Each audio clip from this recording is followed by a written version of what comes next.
اعوذ بالله من الشیطان الرجیم بسم الله الرحمن الرحیم د پښتو ادب یوټیوب چینل سره د ادبي خبرونو کې صادق منځ تاسو سره حاضر دی. ګرانو کتونکو، څنګه چې موږ مخکې د پښتو ادب د تاریخ په حواله سره تاسو سره خبرې اترې شریکې کړې او د هغې نه بعد بیا وروستو په هغه اثارو باندې هم خبرې وشوې کوم چې ژبپوهانو او مخکې ماهرینو د هغې څېړنې کړي دي او په هغې باندې تحقیقات شوي دي. اوس دې پسې په دریم نمبر کې راځي د پښتو د رسم الخط یعنې د لیک لار مسله. په دې په باره کې به دا ووایو چې د پښتو رسم الخط د لیک لار په باره کې ډېرې زیاتې ستونزې مخې ته راغلي دي. څه پوهان دا خبره کوي څنګه چې عبدالحی حبیبي صاحب د دې خبرې وضاحت موږ مخکې ویډیو کې هم تاسو سره شریک کړو چې د داریوش د زمانې کومې کتبات ملو شوي دي، نو په هغې کې دا په سنسکرت ژبه کې لیکلي شوی. سنسکرت هم نه دي، میخي رسم الخط کې علامتونو کې دا لیکلي شوی ده.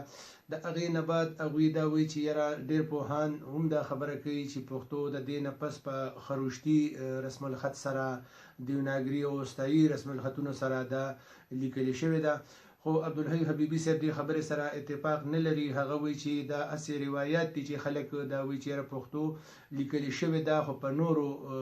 لیک لارو سره په لیک دود کې د نورو ژبو لیکلي شوې ده. هغوی دې خبرې سره اتفاق نه کوي. خو دلته کې موږ که وګورو نو یو اوسنۍ حواله چې په 2019 کال کې د اشنغر د علاقې پخوانۍ د صوبایي اسمبلۍ غړي او نوموړی مورخ او دانشور حاجي محمد ارشد خان په خپل کتاب مزلونه او تندکونه کې لیکي چې کوم وخت کې په 1959 کې هوشاب د پهلوي شهنشاه د ایران خپل د تاجپوشۍ جشن د پاره تیاری کولون د هغې د پاره څه علاقې مختص شوې وي چې په هغې کې د هغې جشن دپاره تیاری کېده، ځکه چې د بهر دنیا شاهان راتلل دغې جشن له او په هغې کې شرکت کوو. د هغې دپاره لوی انتظامات شوي وو. هغوی وایي چې په هغې وخت کې دغه ځای کې په دغه علاقې د صفایۍ او د هغې د انتظاماتو په وخت کې څه کاڼیزې تختې ملو شوي دي چې په هغې باندې په سنسکرت ژبه کې څه عبارت لیکلی شوی وو. هغې خلکو هغې دپاره د سنسکرت ژبې پوهان او لوستونکي راوغوښتل. هغوی هغه لیکل هغه عبارت وکته. هغوی دا وویل چې یاره دا عبارت په سنسکرت رسم الخط کې لیکلی شوی دی، خو دا د سنسکرت ژبې لیکل نه دي. هغې نه پس بیا ارشد خان وایي چې یاره په دغې علاقه کې د افغانستان څه خلک داسې وو کسان چې مزدورۍ له دغه ځای ته تللي وو، په دغې موقع باندې موجود وو. هغوی چې کوشش خپل وکړو نو هغوی وویل چې د سنسکرت ژبې عبارت دی، خو دا لیکل د پښتو دي او دا په دې باندې یو واقعه لیکلې شوې ده، یو تاریخ یو حصه ده چې په هغې باندې چا چې دا عبارت لیکلی دی هغوی لیکلي دي چې یاره زما زه په دې لار باندې تلم او ما سره خپله ښځه هم وه، هغه په لار کې بیماره شوه او زما ماشومه پیدا شوه، لور مې وشوه او په دغه ځای کې زما هغه لور او زما هغه کورواله وفات شو. ما هغوی په دې ځای کې دفن کړل او دا تخته مې په هغې باندې د یو یادګار په توګه باندې ولګوله. بل دلته کې دا خبره هم د ګرانو کتونکو چې ارشد خان خو دا خبره هم کوي، خو د دې خبرې څه ښکاره وضاحت هم نشته. خو بل هغوی که دا خبره کوي نو هغوی سره به هم د دې په باره کې څه دلیل څه معلومات لازما وي، ځکه چې هغه هم څه معمولي علم نه دی او معمولي پوه نه دی، کافي سمجدار سړی دی، په دې خبرو باندې پوه دی چې تاریخ دا خبرې څومره نزاکت لري او څونه نازک موړ ته دا خبرې رسي. نو هغوی سره به هم د دې باره کې څه بل د ارشد خان په لیکلي شوي دې واقعات کې د تاریخي لحاظ باندې ذکر وړ خبره دا ده چې هغوی دا خبره هم کوي چې کله د اثار قدیمه ماهرانو د دې تختو د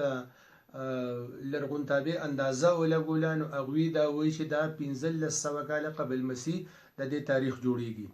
بل دې ځای کې که موږ وګورو د هغې نه وروستو د چې کوم هغه خو هغه شواهد دي چې د کومو مخکې نه هغه څېړنې شوي او د دې په باره کې څه لږ ډېر معلومات هم تر دې وخته را رسېدلي. بل دلته که موږ دا وګورو چې د دې نه را په دې خوا بیا د 10مه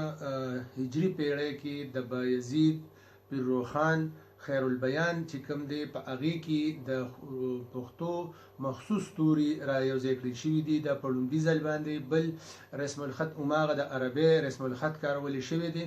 خو په هغې کې چې کوم د پښتو مخصوص توري دي مخصوص اوازونه دي چې د هغې دپاره حروف نه وو د هغې دپاره هغوی حروف وضع کړي دي هغوی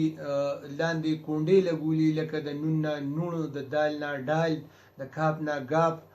دا هغوی وضع کړي دي په لومړي ځل باندې بیا وروستو د په مخزن اسلامي کې د اخوند درویزه صاحب تصنیف دی نو هغوی هم په دغه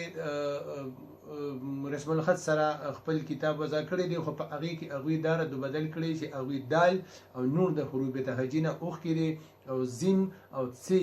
یا په حروف تهجي کې را یوځای کړي دي د هغې نه علاوه بیا خوشحال خان خټک هم هغوی هم د زیم او د څې کلمه کارولې ده په هغې کې هم د هغوی یو ځان له طریقې سره هغوی ژ او ګ دا الفاظ هم وړاندې رستو کړي دي او یو ځان له لیک لار هغوی منتخب کړي دي خو هغه لیک لار چې کوم د خوشحال خان خټک هغه څه ډېر پایدار نه و یعنی مطلب دا چې تر ډیر وخته پورې هغه شی نه چلیدی شو باقاعده دا به وایي چې هم د هغوی د خاندان له علاوه بل چې هغه داسې په صحیح توګه نه دی کارولي او د هغې صحیح نمونه چې کومه ده واضحه هغه د خوشحال خان خټک په دستارنامه کې موجود ده د هغې هغه املا هغه رسم الخط لیکلار هم په هغې طریقه باندې دی خو هغه دوران کې بیا بل خبره دا و چې مخزن اسلامي په مکتبونو کې او په مدارسو کې د کورس د کتابونو په ځای باندې لوستل کېده او ښودل کېده نو د هغې اثار زیاتو او هم هغه شی تر نن ورځې پورې ګرانو کتونکو په 19مه پیړۍ کې بیا مستشرقینو د هغه وخت سره او د خپل ضرورت مناسب په دې حروفو کې او په دې رسم الخط کې سلګ ډېر رد و بدل هم راوسته او د هغې نه بعد بیا په کال 1942 کې د پښتو ټولنه کابل لخوا په لومړي ځل د دې خبرې په باره کې د رسم الخط او د لیک لار د انتخاب په باره کې یو ډېر لوی اجلاس وشو چې په هغې کې د مختلفو علاقو نه تقریبا 15 ماهرین شامل شو او تقریبا ډېر اختلافي مسایل هغوی هوار کړل او د هغې دپاره لار جوړه کړه د هغې نه بعد بیا همدغه ټولنې پښتو ټولنه کابل د اړخه په 1948 کې هم یو اجلاس وشو چې په هغې کې هم د پښتنو د کوزې او بره پښتونخوا خلکو هم شرکتونه وکړل او په هغې کې هم څه مسلې هوارې شوې بیا د پاکستان جوړېدو نه بعد په کال 1955 کې د پښتو اکیډمي قیام وشو او د دې بنیاد کېښودی شو د دې لومړي ډایرکټر بانی مولانا عبدالقادر د دې په باره کې یو بیا اجلاس راوغوښتو هم د دې لیک لار په باره کې چې په کال 1959 کې دا منعقد شو او په هغې کې ډېرې زیاتې اختلافي مسلې هم وڅېړلې شوې او د ډېر حده پورې د هغې خوارې په دغه اجلاس کې د نورو خبرو نه علاوه دا خبره هم په وضاحت سره وشوه چې په پښتو ژبه کې د عربۍ او فارسي هغه الفاظ هغه حروف چې د هغې معنی نوي بدلې شوي هغه به د پښتو په املا کې نه لیکلي کېږي بلکې هم هغه د عربۍ یا فارسي په املا کې به لیکلي کېږي بل په هغې کې دا فیصله هم وشوه چې نور تورې چې کوم دی نو دا به مستقل د پښتو ژبې یو توري وي او د دې تلفظ به نون وي بل په مستقله توګه د پښتو ژبې نه د مد علامت چې دی دا ختم کړی شو چې دا د عربۍ ژبې دی د دې پښتو سره سمون نه راځي نو د مد علامت هم ختم کړی شو بل ته ګاپ په باره کې دا وشو چې تر دغه وخته پورې چرته به ګاپ هم په داسې طریقه باندې لیکېده چې د پاسه به پې خط راښکلی شي څنګه په کاپ باندې خط راښکلی شي د په اردو کې چې څنګه لیکلي کېږي په دغه توله باندې به لیکلي کېده نو هغې هم په سختۍ سره رد وکړی شو چې